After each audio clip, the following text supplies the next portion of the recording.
muxuu ahaa amniga sanad walbaba runtii aad loo adkeeyaa markii waqtiga imtixaanka haddana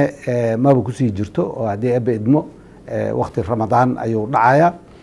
amnigu aad iyo aad ugu adkaa doonaa amnigu marka laba qayb iskugu jira amniga guud rugaha imtixaanku ka dhacayo iyo yani amniga in imtixaanka aan la qashin taas laftirkeeda amnigu uu khuseeya marka waxaa ka shaqayn doono dadan ka yarayn 3,000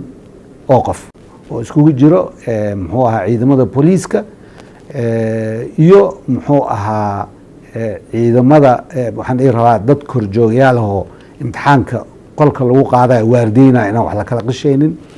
inaan wax la isku dhiibaynin inaan dibadda wax uga imaanin inaan teleefon la wadanin waxyaalaha mamnuuca